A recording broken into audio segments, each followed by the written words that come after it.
Halo, welcome to Hydro Farm TV. Nama saya Wirawan. Kali ini kita bicarakan topik yang seru, banyak orang tanya terus kepada kami. Yaitu, kenapa makanan tidak boleh dipanasin? Tahu nggak Pak, kalau makanan dipanasin, kata orang akan menjadi racun. Apa benar? Begitu? Pasti ada teorinya di belakangnya. Ayo kita pelajarin ya. Seringkali kita kalau habis makan malam, makan siang, tidak habis, kita sayang. Kita biasanya masukin ke dalam kotak, dalam box, masukin, simpen di kulkas.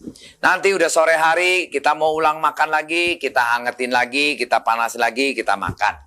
Nah seringkali secara rasa, mungkin kalau udah ditaruh di kulkas, makanan itu nggak berubah. But kuncinya, zatnya atau nutrisinya akan berubah kalau kita panasinnya salah atau makanannya salah panasin, itu akan menjadi racun. Racunnya nggak tanggung-tanggung. Karsinogen atau ibaratnya sel-sel yang rusak, zat-zat yang rusak itu menjadi racun. Racunnya bisa mengakibatkan kita makan kanker. Prinsipnya kita menjadi kanker makanannya. Loh, kok begitu hebat ya? Benar. Salah satu sampel yang kalau kita sering bilang, kita jangan makan barbecue beef atau barbecue sesuatu yang di barbecue sampai gosong hitam.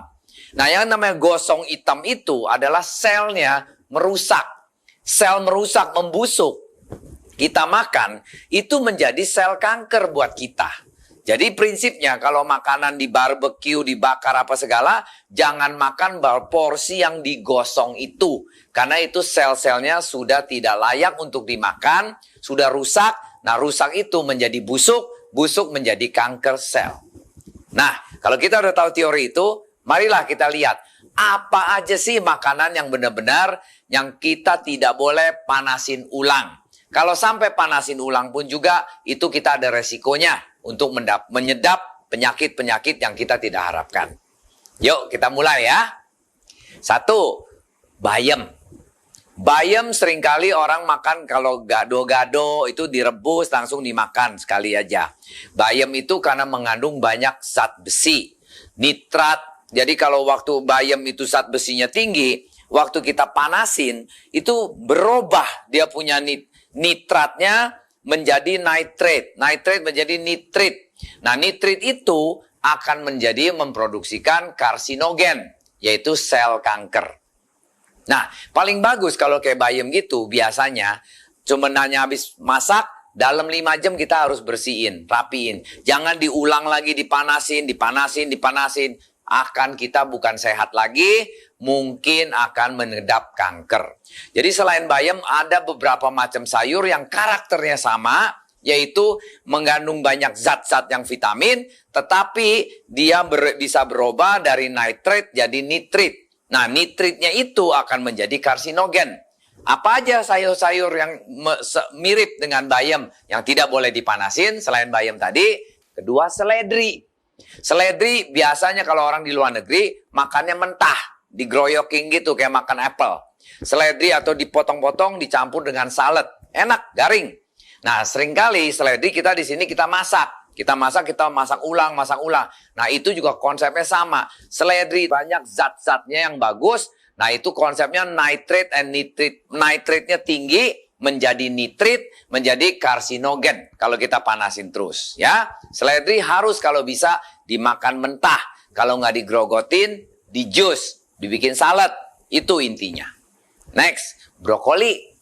Brokoli kita nggak kepikir, brokoli seringkali kita tim atau kita kita masakin, enak banget brokoli rasanya, anti kanker. But kalau di luar negeri makannya itu juga pakai untuk salad, mentah brokoli. Justru brokoli harus direkomend makannya makin mentah makin bagus. Kalau udah dipanasin vitaminnya hilang, nutrisinya hilang. Karena karakter brokoli sama kayak bayam sama seledri tadi, yaitu nitrate-nya menjadi nitrit. Nitrit itu menjadi karsinogen.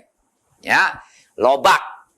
Lobak kok bisa? Saya sering kali tuh Pak masak kuah lobak, masak lobak gini-gini. Nah lobak paling baik pun harus dimakannya setengah matang atau mentah. Karena konsepnya sama lagi. Ada nitrate, nitrit menjadi karsinogen. Makanya orang kalau sering kali lobak digodok terus, digodok udah matang, dipanasin lagi, matang dipanasin. Udah bukan lobak sehat lagi. lobaknya udah jadi racun. Ya, next kita lihat beetroot. Beetroot tahu nggak? Buah beet. Buah beet yang merah-merah itu. Itu adalah buah yang banyak sekali vitaminnya dan zatnya. Zat potasiumnya, macam-macam lah. Dia vitaminnya paling komplit. Karena dia itu kayak haus, rakus multivitaminnya, nutrisinya. Nah, kalau itu dipanasin, tidak bagus. Biasanya, maksudnya dipanasin berulang ya. Kalau sekali diangetin, dipanasin, makan, sehat. Paling bagus juga habis direbus, dipotong, makan, mentah pun paling bagus. Kasusnya seringkali kalau di dalam salad kita potongin beetroot yang mentah, bagus. Kalau enggak yang habis direbus, setengah mateng atau masih mateng-mateng fresh, kita makan beetroot itu. Enak kok, lembek-lembek, merah-merah begitu. Cuman jangan beetroot itu udah mateng, udah jadi mateng, dipanasin lagi, akan menjadi jelek. Nah, itu juga akan mengganggu kesehatan kita. Salah satu efeknya dari beetroot karena banyak nutrisinya, menjadi kita pencernaannya keganggu. Ya, terus ada lagi jamur. Jamur makanan yang paling sedap, paling enak, paling mewah kalau kita bilang. Anda tahu nggak di dalam jamur itu vitaminnya banyak? Itu banyak sekali vitamin B. Bagus buat kanker, protein tinggi, tidak boleh dipanasin lagi. Kenapa? Karena jamur itu kalau dipanasin nanti bisa ada side effect-nya karena itu banyak probiotik atau bakteri-bakteri yang bagus. Itu kalau dipanasin udah mati, akan kita bisa jadi diarrhea atau perut kembung. Nah, itu salah satu efek dari jamur. Seringkali kita kayak keracunan makan jamur. Nah, itu bisa jadi perutnya kembung-kembung terus. Nah, itu salah satu yang efek sampingannya dari kalau jamur dipanasin berulang-ulang. Ya, next, ayam. Kepikir nggak ayam bisa dipanasin nggak boleh? Hah? Kok bisa? Ya memang. Ayam itu karena penuh dengan protein tinggi. Ayam proteinnya tinggi. Nah, kalau dipanasin-panasin proteinnya jadi hilang.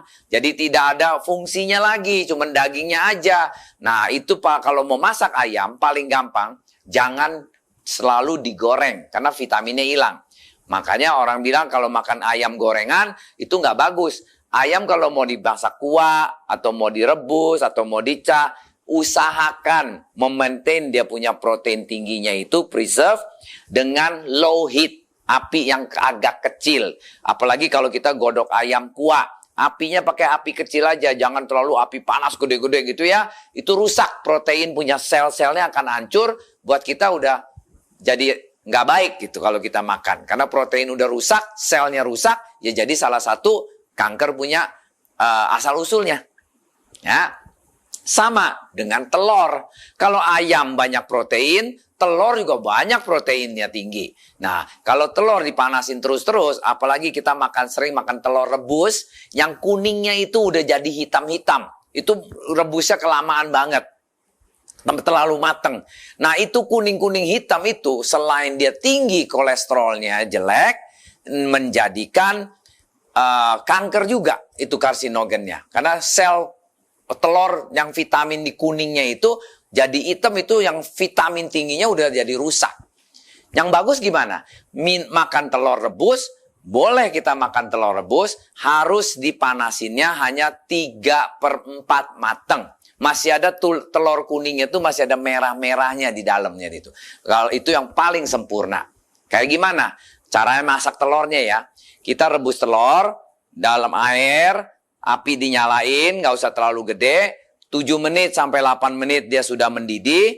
Diangkat, langsung dicelepin air dingin, air es dingin. Jadi diangkat dari panas, langsung dicelepin di air es dingin. 2 menit, kemudian kita makan itu telur. Kita belek, kita pecahin, dalamnya masih setengah mateng atau 3/4 mateng. Nah, itu telur kalau kita makan, telur kuning dan putih kombinasi, itu akan menghasilkan nutrisi yang paling tinggi, kolesterol yang paling rendah. Orang bilang makan telur kolesterol tinggi. Kalau makan telur yang 3/4 mateng ini telur sehat. Setiap hari pun boleh makan. Nggak akan naikin kita punya kolesterol. Kenapa? Karena di dalam telur yang 3/4 mateng itu adalah HDL, LDL. Kan telur ada HDL kolesterolnya ya. HDL itu kolesterol yang baik. LDL kolesterol yang jelek. Kalau telur yang sudah terlalu matang kuningnya, itu LDL-nya tinggi.